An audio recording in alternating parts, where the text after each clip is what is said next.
All right, guys, I am super excited to introduce you to Mel McSherry. I felt disconnected. I felt like I was going to wake up and this was the day that everybody's going to figure out that I'm a fraud. It just did not feel easeful. Wait, I got to stop And you there. So, after yeah, everything that you've gone through, all that success, and all of the indications otherwise, you're still, as a rock star coach, dealing with imposter syndrome at this stage. absolutely. Oh, absolutely.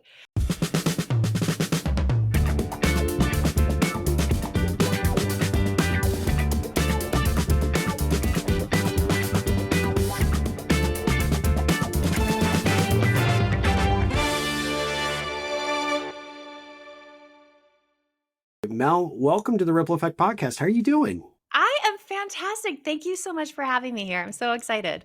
I'm excited too. And I got to tell everybody, before we actually came onto the episode, we were having a lovely chat, beforehand about all sorts of things. And one of the things that I want to say right off the bat is I'm just really excited for this conversation because I think you approach coaching a little bit differently than a lot of the folks that I know that are coaches. I like your energy, your enthusiasm. I did my research. I know you're kind of a rock star on the podcasting circuit. I learned that a little bit, Appreciate a while that. ago, but you're crushing it in terms of getting your message and sort of your work out there.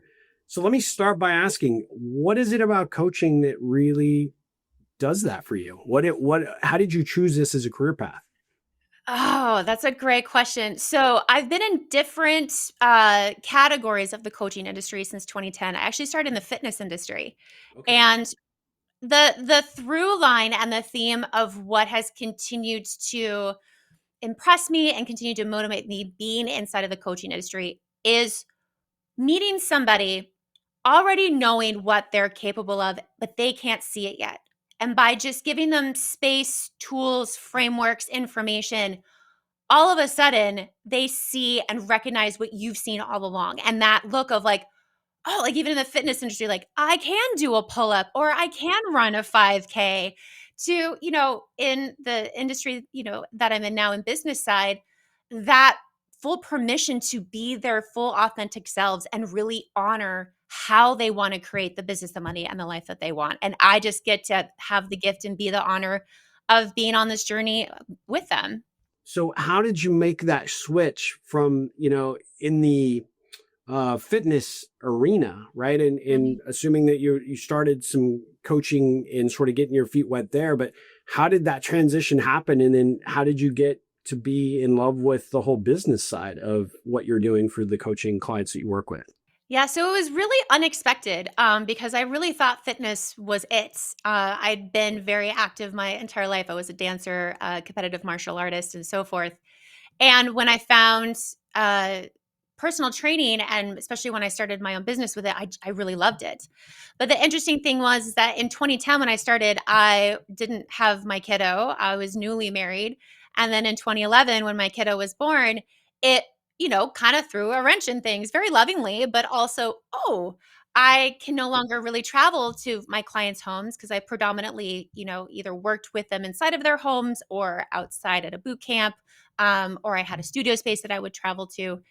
And I was married at the time, and his father at the time worked in Major League Baseball Oh, in wow. the player side for media relations. So he's gone 2 months straight for spring training, worked every other home game, took every other away trip.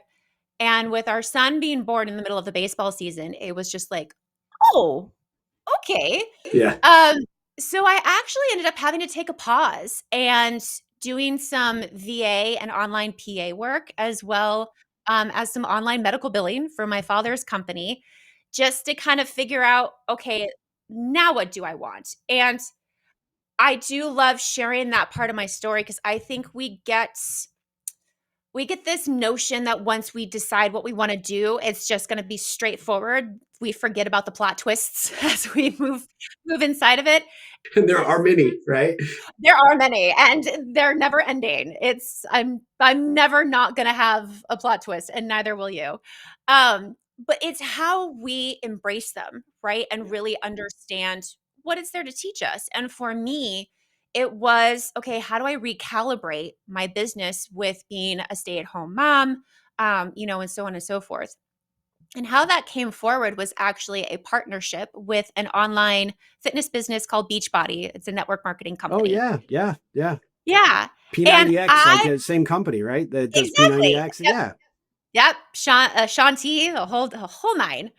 yep, And I was a little hesitant because I'd been burned by network marketing companies before. yeah. So I did my due diligence, and at the time, I really did love their whole stance on fitness, making it accessible, focusing on actual nutrition, not one-trick ponies, not quick fixes.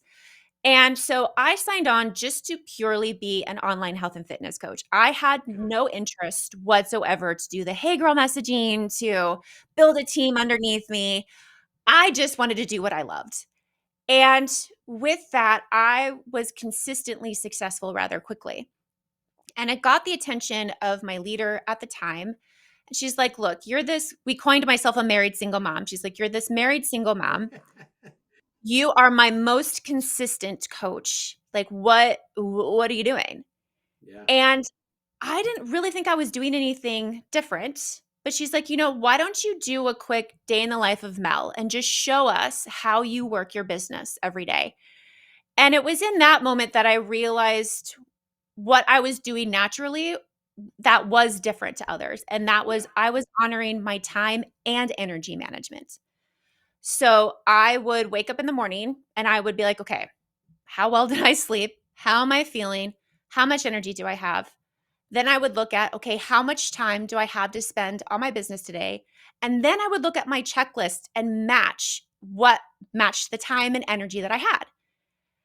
And sometimes that would mean I would break things up into smaller bits. Sometimes that means the top of my list would get moved down 4 or 5 pegs, but it made me feel productive and it made me feel, like accomplished because I'm still checking things off the list. And so when we created that training, she put it in the new coach boot camp, which network marketing is typically predominantly moms and stay-at-home moms or stay-at-home parents. And all of a sudden, her team's productivity just exploded. That's And awesome. fast forward a year later, I have a team because people just wanted to work with me. We are in the top 1% of the company for teams. I'm doing this training all throughout Beachbody, as well as, quietly on the side to other network marketing companies. And this was also in the time where I was in the middle of my divorce. And I was figuring out, next plot twist, sweet, what do I want to learn and how do I want to recalibrate? And through Beachbody, I was honored to have a year-long internship under John C. Maxwell, which is the coach of coaches. My father, who's been an entrepreneur for 60 plus years, I grew up listening to John C. Maxwell. And beautifully, I got to have a group phone call with him once a month for a year. And that's what pushed me over of, ooh, yes, fitness is brilliant and it's a funnel, but man, to work with just a human as a whole and work inside of not only for themselves personally, but also professionally, this sounds legit. So I ended up getting my certification through him and his international leadership team. Left Beachbody in 2016, created my business coaching in 2017, focusing on profit prioritization and time and energy management. And I worked in a very traditional way, did it very, very well. And then in 2019, I was finding myself at a really interesting spot, which was on paper, crushing it. Hitting the 6 figures. I think I spoke over 200 times in about 2.5 years. I'm getting paid to travel overseas to speak and to facilitate workshops. Like, I'm living it. And I felt disconnected. I felt like I was gonna wake up and this was the day that everybody's gonna figure out that I'm a fraud. It just did not feel easeful. Wait, I got to stop And you there. So, after yeah. everything that you've gone through, all that success, and all of the indications otherwise, you're still, as a rock star coach, dealing with imposter syndrome at this stage. Absolutely. Oh, absolutely. And to the point to where I I almost had like this inner battle of I know this is what I want to do, but how I'm creating this still doesn't feel mine. And I didn't know how to advocate for that. I didn't know how to voice that because I wasn't really sure where it was coming from or if it was true.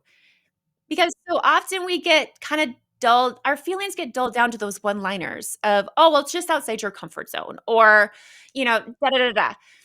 And Coaches I love knew those it was, one-liners, by the I way. I know, mean, right? God, we have t-shirts and tattoos a go-go, yeah, um, yes, and coffee mugs. And it was interesting because in 2020, that's when human design found me. yeah. And I'll get into what that is in a second, but I was at my very first spiritual retreat in Sedona, Arizona, and if you're not gonna have a spiritual retreat in Sedona, Arizona, I don't know what you're doing.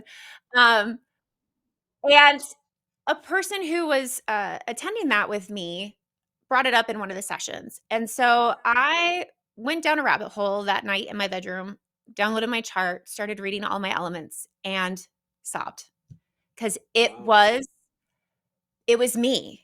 And it wasn't me in a sense of, oh, I see pieces of me in this story, or, oh, yeah, this resonates, but this doesn't. It was 1,000% who I am, where my energy comes from, showing me where I went too far, and really letting me know my pace and my sustainability inside of my success and why it wasn't feeling like my success. So let me stop you right there because I want to get a Yeah. clarification just so my audience can follow this. So you left Beachbody hmm now, and I just want to clarify: were you actually working under the Maxwell coaching system at that point, offering their programs, or had you taken what you learned and were doing it out on your own? And but still at this kind of pivot point, starting to question, hey, is this a direction I really want to go? Great question. It was my frameworks. So I took what John and his team taught and continue to teach because they have a great amount of resources Sure. and customized it to, well, I'm going to be honest, customized it to my mentor's framework, not my own. Which is So yeah, it perfectly was fine. I mean, right. there are no original ideas, quite honestly, right? But No. I think it's an important piece to call out because you're here at this point of your entrepreneurial journey, and that's what you Mhm. are, right? You're a Mhm. coach, but really you are a business builder, Mhm. and you are now starting to, which I think as a coach, you'll certainly recognize this, and people that have listened that have had coaching when you get to a certain level of success, sometimes we just start looking around and we're like, is this it? Is this all there is? Or is this, what I'm going to do for the next 10 or 15 years? And really Yeah. successful entrepreneurs do go inward, right? And do exactly what you did, which was to say, look, I need to go on this retreat. I need to do some, potentially heavy lifting on the inside to see if where I'm at is kind of passing the sniff test for me going forward. So is that a Yeah. fair assumption? Absolutely. And it's interesting that I love that you said that because yes, that that is something that is extremely important and that we all should do. But what's interesting is that we're not taught to do that. No, We're you should just taught take what is to being given. Don't look a gift horse in the exactly mouth, right? copy and Yeah. paste, look for the next expert, just, keep looking ahead Keep instead of working. Yep. looking inward. And the sooner that we can get comfortable doing that, because let's face it, it's not comfortable at times. It's much easier to be like, please, Yoda, tell me what to do, as opposed to, ooh, why does this feel crunchy? What about this isn't working for me? And taking time to process that. And that is what really came forward for me when I started utilizing human design for myself quietly in 2020 after I left that retreat to when I came out of the spiritual closet on LinkedIn in 2023 because I everybody who feels called to needs to know this tool, especially entrepreneurs, because it's such a game changer when it comes to building that unshakable trust in yourself that we're not always born with. Some of us are beautiful, a lot of us aren't. Very, And very few are, but quite honestly, born with that intuitively, right? And the tool you're exactly. talking about is human design. So, Yes. I just clarifying. Okay. Yeah. So with human design, it's it gives you you. It shows you you to a point where it's not to be demeaning or disruptive. It's meant to give you that validation and confirmation of what you always knew to be true, but didn't have the vernacular or awareness of why. And then steps on how to shift it. Like when I started using it as a lens to look at how I was building my business, I wasn't necessarily doing anything wrong. I was just going too far or starting too. And that's why I was burning out. That's why I was having these flashes of, yeah, I'm going to get it done. And then 2 weeks of, if I have a light bulb on right now, I'm going to punch somebody. And, and it showed me why I was experiencing that and what I could shift to honor my energetic capacity, my energetic boundaries, as well as really connect to and utilize my individual strengths and strategies so I have that sustainability. So you touch on something there that I don't want to just pass by, because I think it's an important point for people to really pay attention to. You're a professional. You're helping people navigate this on a daily basis. Your clients are, going through it. You identify and understand it. And here you are as a coach, sort of running into the same struggles, that you see every day with the clients you serve. The two things that I think that are really powerful is you just mentioned burnout, right? As being, Mhm. you are feeling burned out, uninspired, and struggling. And going back to the word earlier, imposter syndrome, where like, oh my God, everybody's going to kind of figure out that I don't know what's going on. The thing that I really love and respect and admire about what you did at that point was that you recognized that you were a little bit in crisis and you needed to do Mhm. something to understand why is that happening, uh, Mhm.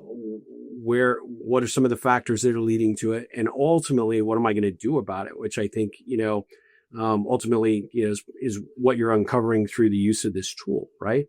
Yeah, and thank you for that. It's not easy when you do hit on paper and or, virtually, because with social media and everything else, it's very easy to think everybody's, got it together. Yeah. To You mean moving they more. don't? I know, it's shocking. Just stay with me, Steve. Stay with me. Yeah. I promise you it's true. Um, but yeah, and I feel we are moving more into that authenticity of it's no longer about selling the lifestyle. It's no longer about, oh, do these 6 things and you'll get 60K in 60 seconds. People are learning that that is not sustainable. And so then that question is, well, what is? And then even deeper, well, what is sustainable for me? And we are coming into this really beautiful new layer of entrepreneurship where it's not about the performance. It's about the personality. It's about the true persona, not the masked one that you think is going to call in the people that want to work with you. We want to know when our guides, our coaches, our colleagues are struggling because it makes us feel seen.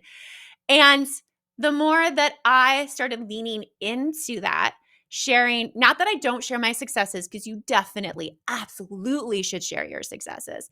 And don't be afraid to share your struggles, even when you're still in sight of them. If you don't have a solution, that's okay. Because by just sharing that, of look, I am huddled in the corner crying right now. I know this is gonna pass. I'm not sure how or when, but I just, let's talk about that. Yeah. Who else is huddling in a corner right now? Let's cry together. Yeah. And it's that camaraderie that is really becoming prevalent in entrepreneurship that I'm really excited about. And in order for that to truly be what it can be and should be, it starts with us coming back to that authenticity for ourselves and trusting how we are built, how we are designed to create what we want, and also how to share that as well and not be even looped into, oh, well, you have to be on social media, you have to do this. No, even inside of your chart shows you your best practices and your best avenues for sharing who you are and what you do.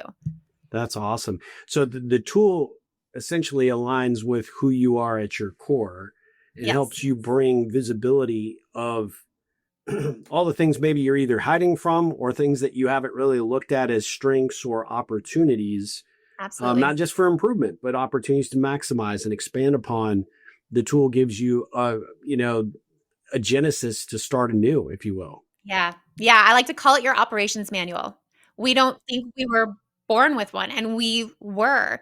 Human design is you and always will be you. It never changes. It never, a lot of people like to equate it as a personality test, which I think that kind of dulls it a little.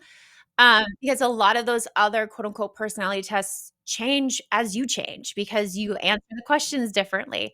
Whereas human design, this is your foundation. This is who you were the minute you were born and who you will continue to be and how you will continue to connect and deepen that foundation to yourself and evolve with you.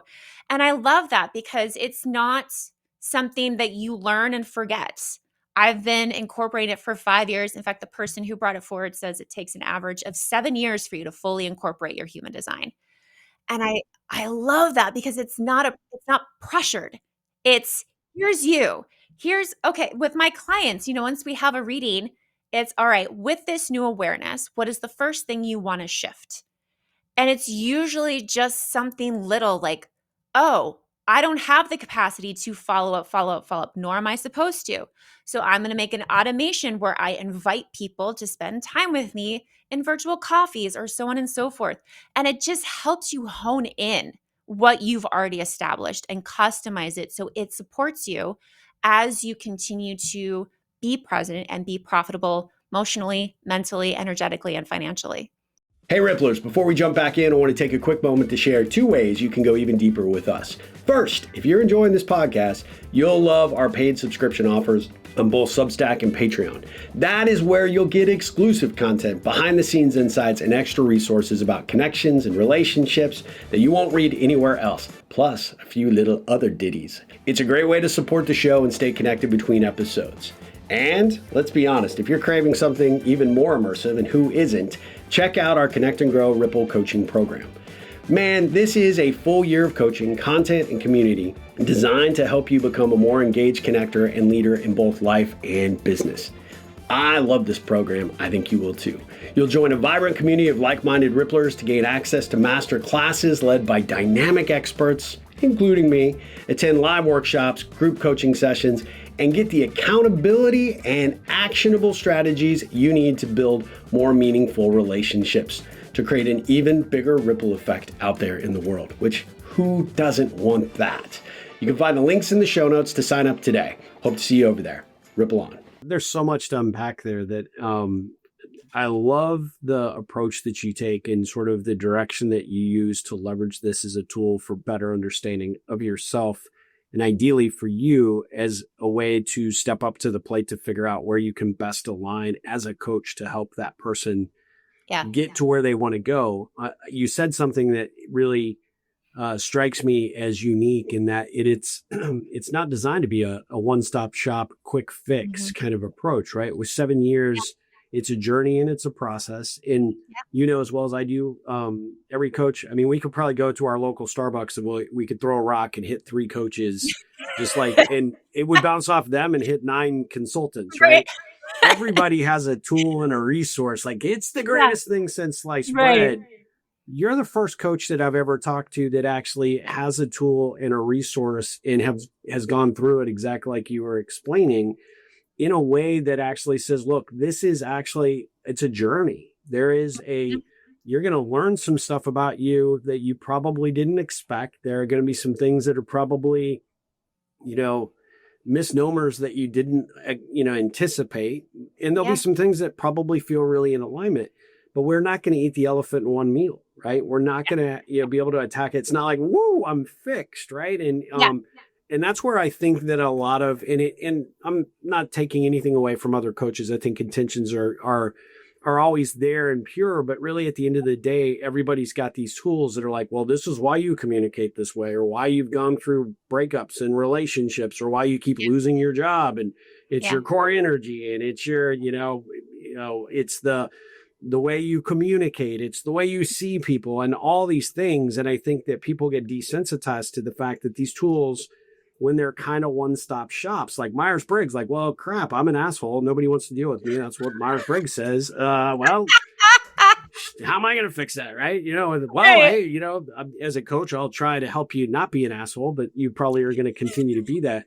I think Right. the reason that I'm spending as much time saying what I'm saying is because I think that this is a different type of approach from a tool perspective. It's designed to be an evolution. And, I used the word genesis the other day, but really this rebirth, or the other day, a few minutes ago, meaning that this is a way for you to like start anew and look at where you are today, where you want to go potentially, and what you want to accomplish. But you're not going to eat the whole elephant in one setting, and it's not a one size fits all kind of fix, right? Exactly. And even inside of that, what you choose to do, and how you ask me to support you is just an experiment. That's not even guaranteed, because human design is all about, yes, there's information there that's, I don't want to use the term set information, but there's information there that is assigned to certain things.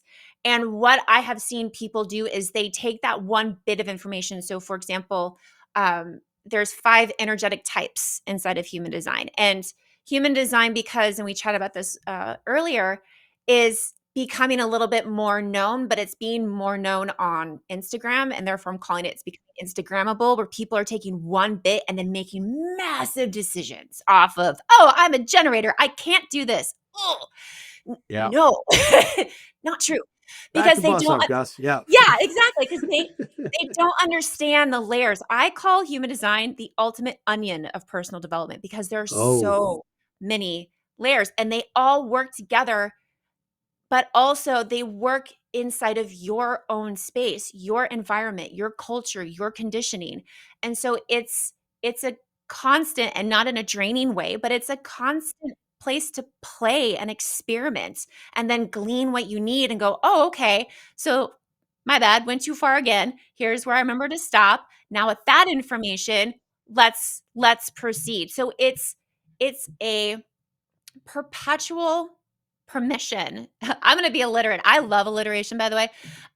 It's that perpetual permission to play, and know that you're playing from a place that is from you first, not from a, frick around and find out. I don't know if I can say the F word, yeah. or throw Oh, yeah. spaghetti at the wall. Yeah, F so bombs fuck are around like and find totally out. appropriate here. So, Um, but from that place of, ooh, I do know this to be true, but I'm not sure if this is how that is. So we're going to put it into play. We're going to get more information. And then from there, we're going to go, oh, okay, now that I know this to be true with this backup information, let's proceed, or let's shift and evolve and move on. yeah, the thing I think I really personally, just for just full transparency to my audience, it's actually a term that I've heard of, but I'd never ever looked into it. So I'm really really grateful that you brought this up. And human design. I mean, talking about the assessment, I knew of it, I think, in passing from other coaches that I've talked about, but nobody has ever sort of gone into it with as much fervor as you have. And I love the fact that this is a tool that, kind of going back to where you started, which was, that moment. I loved how you use the visual of, sort of being in the corner crying, right? You weren't necessarily that, but you were evaluating where you wanted to go, what you wanted to do, and how to attack the imposter syndrome. What would be, I'll ask you 2 things, right? What was one thing that you discovered early on when you took the human design and you went through the process that that gave you confidence to continue to move forward, but to evaluate the business differently? And then what's one thing that you're like, I didn't expect that to come out, and now I don't really want to look at it, but I really kind of forced myself to do that over the course of however many years that I'm going to be working through this process? Oh, those are great questions. So the first thing that made sense, I like to call it my universal face palm, is, so when I was working with my traditional mentor, it was very hustle, right? It was mid 2000s, very hustle mentality. You initiate, initiate, initiate, you follow through, follow through, follow through. You're the one that has to build the table, build the chair, all of the things. And that is typically indicative to a type that's called generator, which has copious amounts of natural energy. I am what's called a projector. I have no natural energy source. In fact, I am I can go in spurts, but I receive my energy from others. So the reason why I was burning out was because I was networking so much, speaking so much, being with people so much that I was taking their energy, not draining them, but receiving energy from them and not giving myself any time or space to rest or dispel it until I crashed. And So that was let me ask you. So that would be the equivalent of leaving your iPhone or your Android phone on a charger all the time. You're constantly plugged in, and eventually that battery is going to lose some of its luster because you're overcharging it. Exactly. And I saw it as motivation. I saw it as, ooh, look at me go. And my mentor's like, yeah, look at you go. And then again, like I said, then I would hit moments where it would be a week sometimes where I just wouldn't want to smile, talk to anybody. If I had to lift my eyebrows, I'd be pissed. Like it was just, and I didn't know. And to me, then I was punishing myself because I wasn't being consistent. And with And as an that, when I entrepreneur, you're probably also mad at yourself because you're like, you should not be feeling this way because you're in the middle of success and this is what you signed up right, for and what you wanted, right? So why am I yeah, not look at all happy? you've accomplished. Yeah. Yeah. It was that just weird battle. And then when I found out my energetic type of it was just, Oh, oh, yeah. okay. Thank you for that validation, confirmation, and awareness of where I went too far. And then with that, it helped me, as I mentioned before, have a new lens to look at my processes. So I looked over, the first thing actually I did was look over all 200 plus speaking events that I had been at the last 2 years.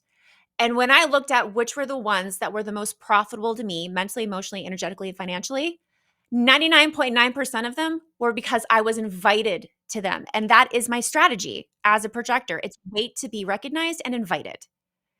And so then when I saw those things work together, I'm like, oh, so it does work. I've done it before. And we all do. We naturally work and live inside of our design every day. It's innate.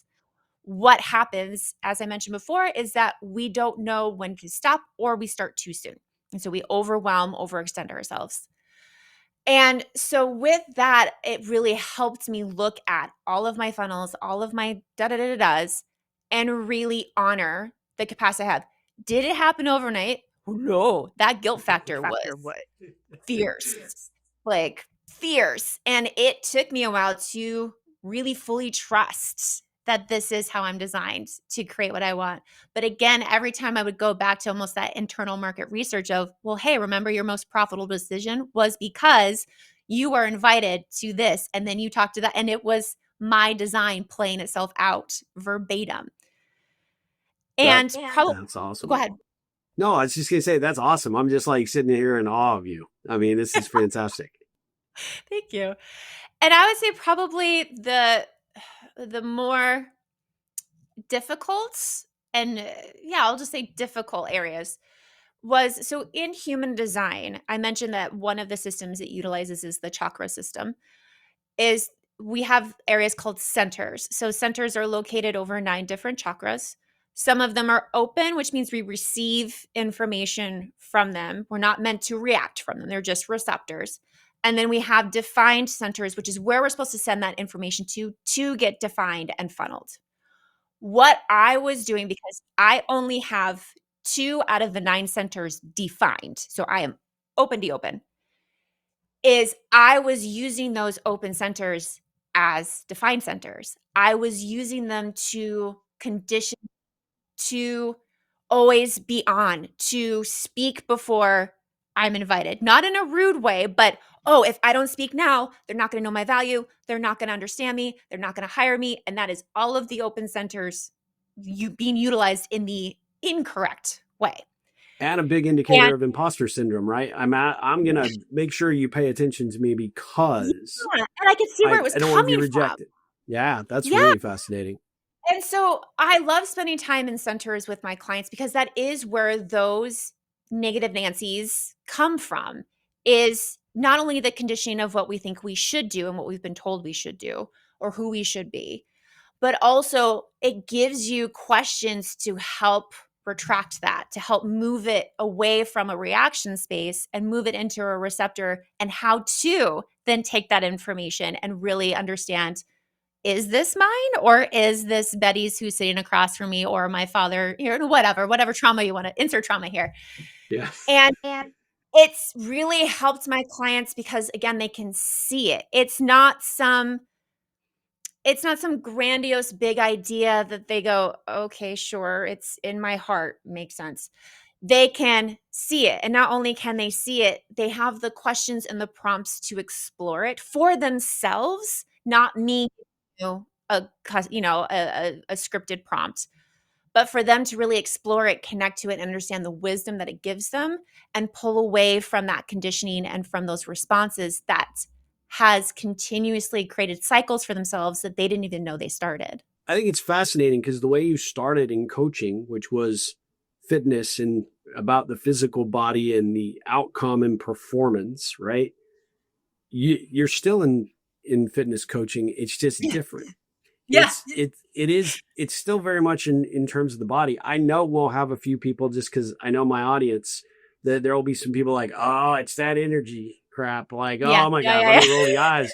I just had someone that I'm working with, a fairly new client that, certainly not talking about it at the capacity that you are. I probably should just give you this quite honestly, but we were talking about, it's like, where you hold that stress. And I said, Yeah. it's your physical body is a really good indicator of just how healthy you are physically and mentally, and where you absorb those things. And so for people that are rolling their eyes like about energy, there is some truth to this. When I'm stressed, Yeah. I'm frustrated, I end up having, this manifestation of, my back, is prone to be thrown out. My knees hurt because I've got bad knees because I've been an athlete my entire life. There are things in your neck that basically are indicators. And what Mel's talking about in terms of that energy is where you hold on to that stuff, right? And where you reside. And yes, the chakras are well documented. You should go and explore it because we have it from head to toe. These zones are a pretty good indicator of really where you are in this moment right now, what you're holding on to, where your anxiety lives, where these past traumas or frustrations, even your wins. But part of understanding and appreciating, and you tell me if I'm incorrect here, Mel, but when you can figure out how to tap into these beautiful areas of energy, these beautiful things that have that help inform, and you put that as more of the focus. We as natural human beings tend to always gravitate to the negative. We always tend to hold on to the worst of the worst, and that has a way of manifesting in your chakra in a way that is not supportive of anybody. So Absolutely. being able to understand and tap into that and figure out how to stem the tide a little bit and convert some of that challenge, some of those challenges that you're experiencing into more of a positive potential experience has such a huge benefit to not only your self-confidence and your mental acuity and creativity and innovation, but also in just how you show up for yourself in the moment. Absolutely. Which to me, it seems like that's one of the big revolutionary things from the human design model. Yeah. And the way that I love to approach it is, and when you were saying there's a bunch of, coaches, there's also a bunch of human design practitioners, and we all approach it differently. There are some that do a lot of the woo woo, Reiki, and like they have different elements to it that they like to add from their own tool belt. And there's nothing wrong with that, right? That's their No, that's absolutely their not. approach. And that's what I love about it. I love that if somebody listens to me and they want more of that, hit me up. I can introduce you to a lot of amazing practitioners. And that's what I love about it is, and the same, mirrored in coaching. It's your unique perspective and the way that you apply it that makes you you. And because I was so traditionally taught, and also I grew up in an entrepreneurial household, um, I love being that bridge between, from science to spirituality, and then from spirituality to structure. They all actually are the same thing. Spirituality started and stemmed from science, and a lot of things inside of spiritual circles has now been proven by science. And I think we've gotten so conditioned and so used to separating all three of those. It's like separation of personal development and business development. I don't think that exists either.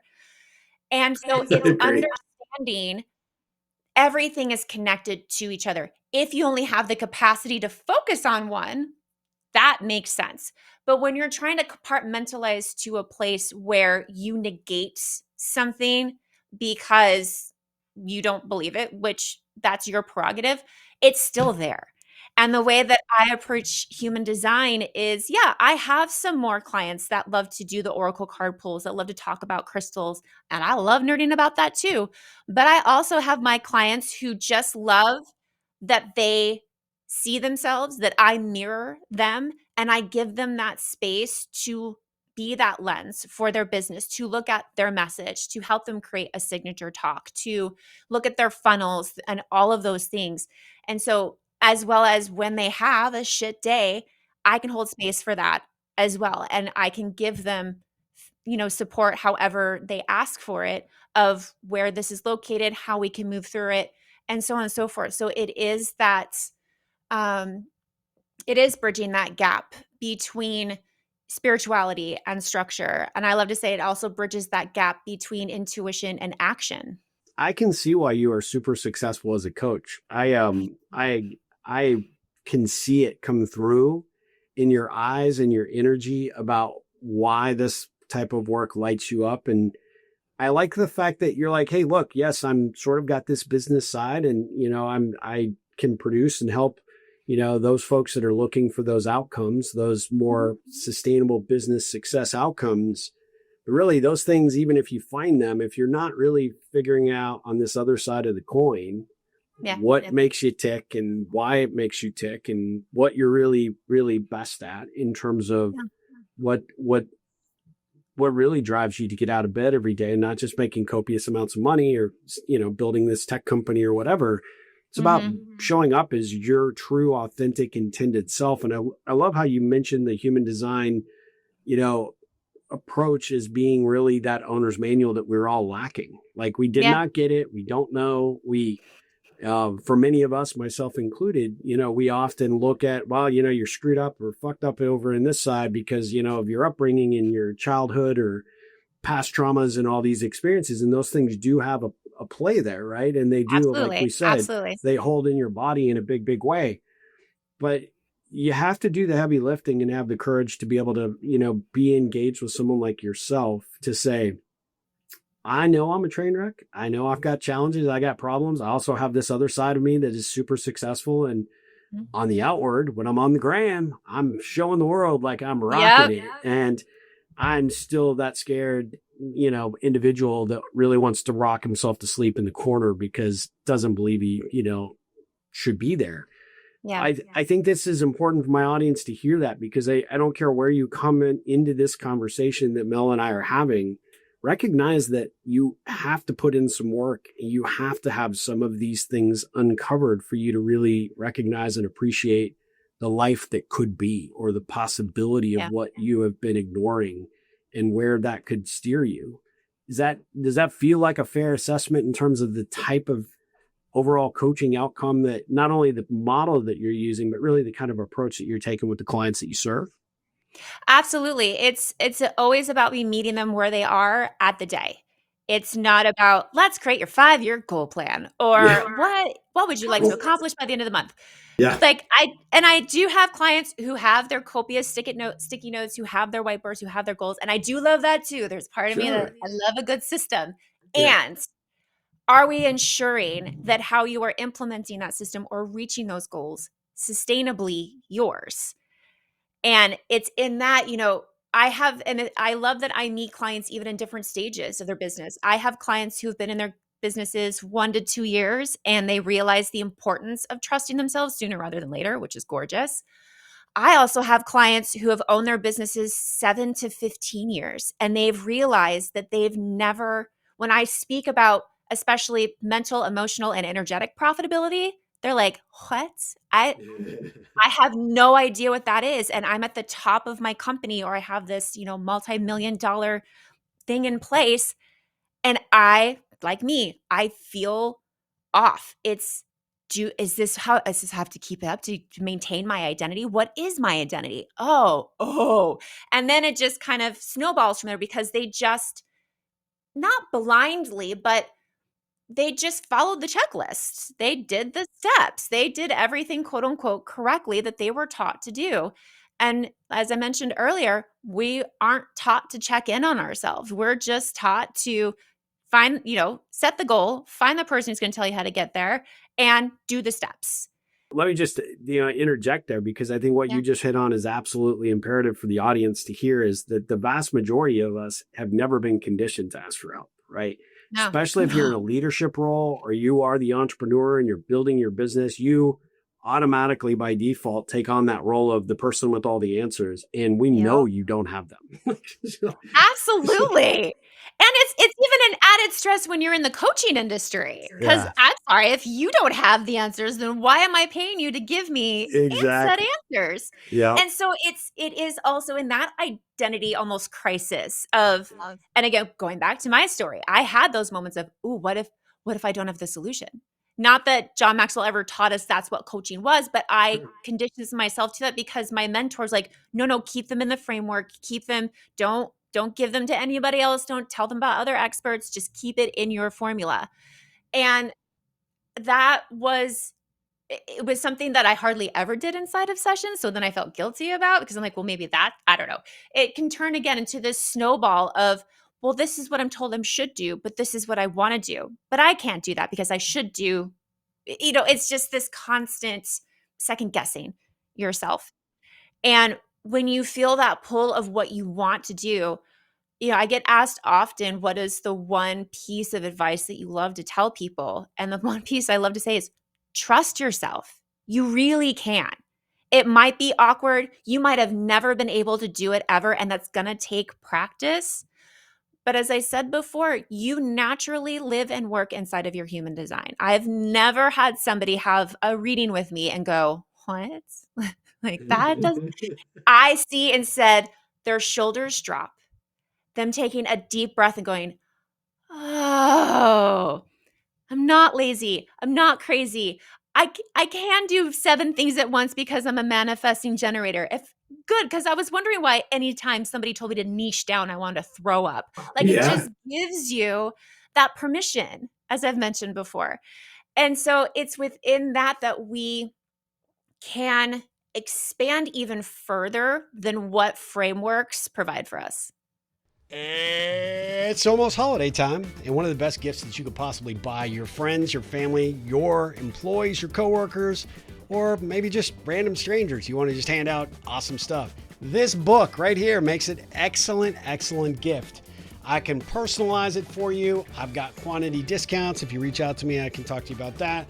If you go to ripplecentral.com and head on over to the shop, you'll see how affordable this amazing, life-changing, career-changing book can be for you to give as a gift. Little bow on top of this thing, and you're like, hey, let me cast a stone. Let me create some ripples. Let's do it. Ho, ho, ho. In the holiday spirit.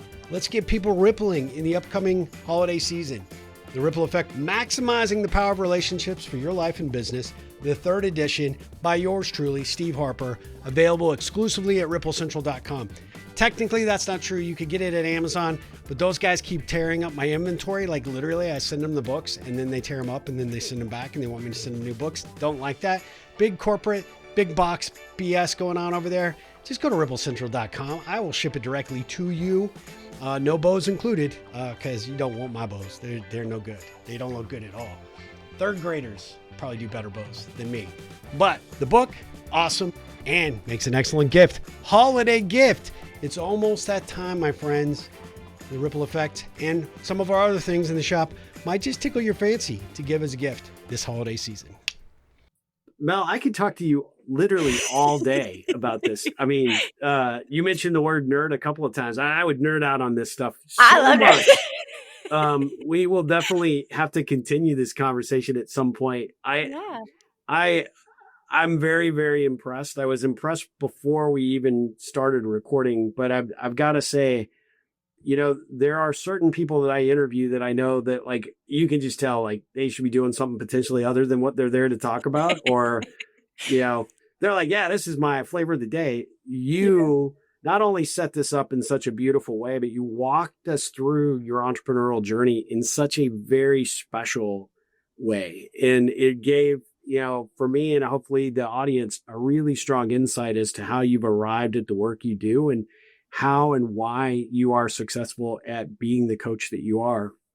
I think that, I want to honor and hold space for, I know a lot of coaches, and there are very few that have the spark plug energy that you do, and the enthusiasm and the desire to really make the kind of ripple impact that you really are clearly doing. So my hat's off to you for sure. Thank you so much. I thank you. That's the best. That's such a great compliment, and I receive it wholly. So thank you. Oh, well, I appreciate that. Thank you. Well, I always like to. So we are definitely going to do a follow up. So you're stuck with me. We're going to have to do this. I'm trying to figure out. I need to book a session with you myself because I'm an There you absolute go. train wreck. No, but I would like to explore that at some point and talk Yeah. further. But as I like to do with all these interviews, we spend a lot of time talking about your work, a lot of time giving people an idea and an impression of kind of your coaching. And we're going to share your contact details at the very end. But I'd like people, we always ask these ripple connection questions. These are questions that are fun to ask and hopefully fun to answer to a certain degree to give our audience just a little bit more insight as to who you are as an individual. Are you game? Mm-hmm. Absolutely. All right, sweet. So first and foremost, aside from the coaching, the models and everything that you do, what do you think it is inside of you that makes you a badass entrepreneur? Because you grew up around entrepreneurs. It sounds like an entrepreneurial home. So what is it that's unique to Mel as a badass entrepreneur? I am naturally I'm naturally curious and nosy on people's processes and inspirations. Like I love having conversations with people, not from a place of, coercion or I'm going to convert you, you convert me, but more of interesting. Walk me through that. Like every time I say that, my friends always giggle because they know I'm just like, that's completely different. And I'm not judging you. And also, how did we get here? Yeah. And so with that, that's what human design is such it satiates that for me so much because I get to see people. Yep. And every chart I go, oh, that's cool. They might not think this is cool yet, but this is cool. And it tickles that itch of I just really love to understand people, get insight into their processes and how they think and what inspires them. I love that. That's a great answer. So we have a sense of how you do what you do, and obviously sort of this, arrival to this point within your career. But how does Mel relax when she's not coaching and being, a super badass entrepreneur and coach? I am a hermit in human design, which means I need my disassociation time. And luckily, I have a partner who is the same. So we love to just veg out on the couch. We're both huge sci-fi nerds and video game people. So sometimes he's playing a video game. I'm on TikTok being silly, or we're rewatching Lord of the Rings for the gazillionth time. So yeah, I'm definitely a huge nerd, and also spending time, with my kiddo and the way he nerds out because he's autistic, so he has some nerding out that he I loves to love do. that. Yeah. So it's all of that. Of all three of us understand that we like parallel play is clutch in our house, but it's really about finding those quiet moments and just how can I disassociate, disconnect, but also still be connected to my loved ones. Yeah. Yeah, you're holding space for them, but you don't actually have to be entertaining and or engaged fully. Yeah, right? I don't have to You're be doing your on. thing, they're doing their thing, and that works out great. Yeah. So, as a sci-fi nerd, what is the one sci-fi book or movie that that most sci-fi people out there would not know to go watch or read? What's like one of your super secret favorites? My go-to, and I don't think it's secret, but it might be. My go-to series is called The Dresden Files. It's by James Butcher. There's actually 15 of them, but they're not like Wheel of Time, 1,000 pages, 15 books, which I'm staring at the first 4 that I still haven't read yet. They're, 250, 300 pages. And the thing that I love about them is, so the main character, his name is Harry, and he's a modern day wizard in Chicago. And he helps the Chicago police solve crimes and things like that. But there's also a very beautiful understory about his background and his history. And Butcher puts in, I'm a huge one-liner person. I'm constantly quoting movies or songs in daily conversation. And I love that he throws in lines from Ghostbusters or Monty Python or things like that make me That's giggle. awesome. So if you love just a really beautiful light read, but still, it's got some width or some heaviness to it in a way, then I would definitely suggest reading the Dresden Files by James Butcher. All right, that I'm going to put it on my list. I know a lot of people that listen to this will absolutely do the same. And you are really good with one-liners. I will tell you, you dropped a few during our conversation today, and it made me smile and laugh. And in fact, at one point, I was going to ask you, so if you weren't doing what you're doing now, when is the comedy tour taking place? Because you're really funny. But if you weren't doing what you're doing now, what would you be doing? So theater actually was my first passion, which I'm sure is so shocking. And also I was a singer back in the day. So going back to musical theater, which, I'm only 44, definitely can still Yeah, happen. lots of time. Yeah. Oh, lots of time. Absolutely. But yeah, if I wasn't doing this, I would probably still be trying my hand at doing musical theater. I love that. So one of the questions I like to always ask, but I'm going to throw a different bent on it, if you will. But, what is the one message, if you could put that on a billboard where everybody would see it on their way to work or on their way to school, both on the way and on the way home, what would be your message? But I'm going to frame it differently. What would that message be for your son? Oh, dang, Steve. I said there were no gotchas, but I just That one got me. I said this earlier, and it's something I say to him as well, because obviously I know his human design, so being able to guide him through it, is that trust yourself. And his impulsivity is beautiful and is meant to be experimental, is meant to give him information, not to punish him because he did something wrong. So yeah, it still comes back to that. Just trust yourself and inform people about it. Like, just like, hey, I tried this didn't work, or I'm feeling this, these are my thoughts. So probably that wasn't really necessarily a one-liner, but it's definitely that to sum it up, of trust yourself and let people know where you're going and how you want to get there. I love that. And, not only is it a message for him, but for everybody that hears you speak, I think that's really, really powerful. I mean, great, great, great line for sure. When you hear the words, the ripple effect, what does that mean to you? What does that conjure up for you? I mean, I love it, first and foremost, because I think we forget about it.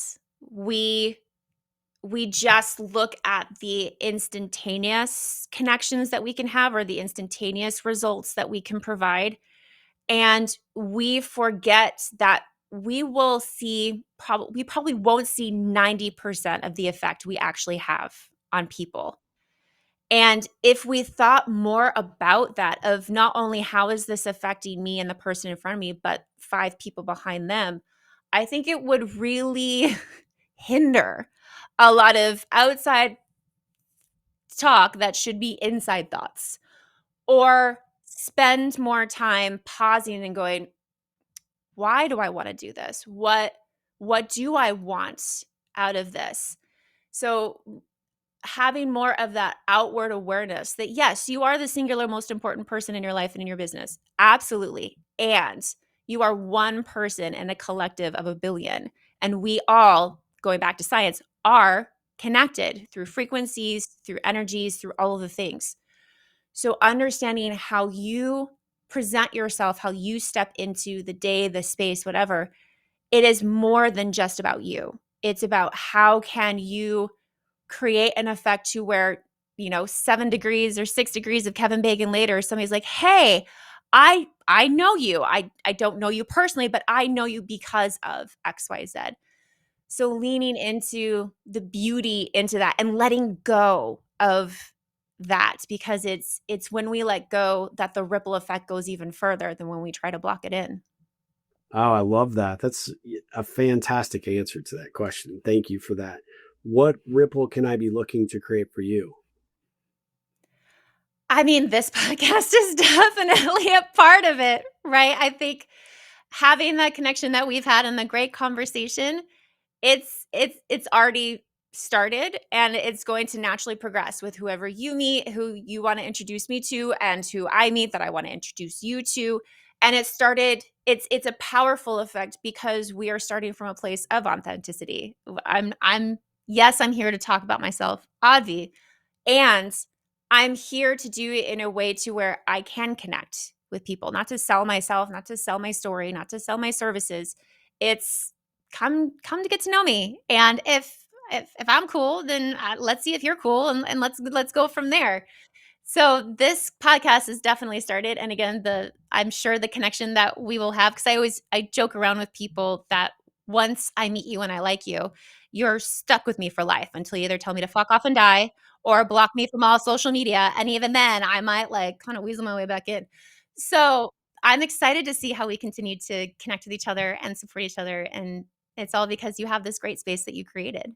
Oh, well, I appreciate that. I absolutely tell people the same thing. I mean, you're kind of stuck with me as a friend, so there's so much more we can nerd out about. I promise you, we're going to have many, many great conversations. And I definitely, one of the goals behind this podcast is to bring awareness to people who might not get to meet some of the awesome people like yourself that are out there doing amazing work, that are creating positive ripples. And I can tell beyond a shadow of a doubt that you are making a huge dent in the universe with the work that you do. And just by you being who you are in terms of showing up, it's the professional side, but we also see the glimpse of who you are at your core. And I love that because you are exactly who you want the world to see. And not a lot of people do that. And I think that's, a high compliment to you for how you show up and the kind of authentic person you are.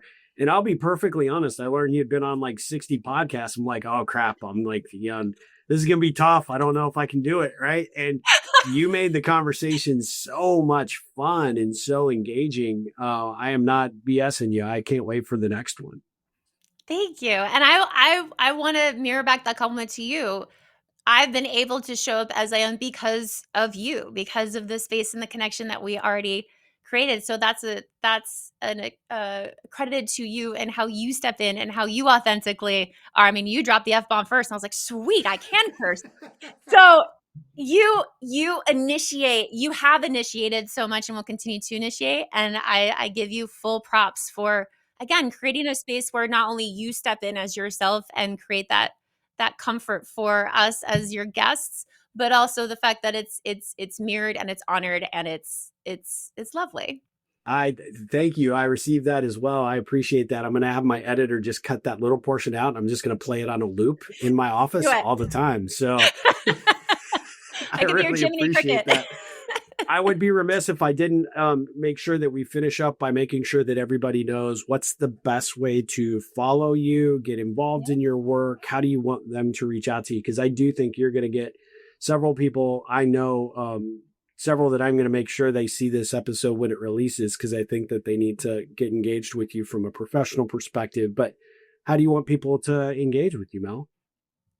Lovely. Yeah. So I always say you can respectfully stalk me on Instagram or LinkedIn. Instagram, I'm Mel_McSherry. LinkedIn, Mel McSherry. And I always love to invite people to spend time with me. As I mentioned earlier, there's a lot of practitioners. And yes, you've been listening to me and you talk for the last, I don't know how long. And that doesn't mean that I'm the right person for you. So I love to encourage people to schedule a complimentary 30-minute virtual coffee chat with me. No pressure, no sales, just space to ask me questions, to hang out with each other, make sure, we're kosher. And you can schedule one of those at virtualcoffeewithmel.com. Or if you're listening to this and you're like, yep, nope, love you, let's spend time together, then feel free to check out my human design reading at my website, melmcsherry.com. I love that. I love that. Well, Mel, this has been an absolute honor. Thank you so much for making the time. Thanks for being on the podcast. I know you're super busy and in demand, but this was an amazing conversation. And I'm so grateful that we had the opportunity to do it. And guys, we will be back with another episode of the Ripple Effect podcast. But until then, Mel, ripple on.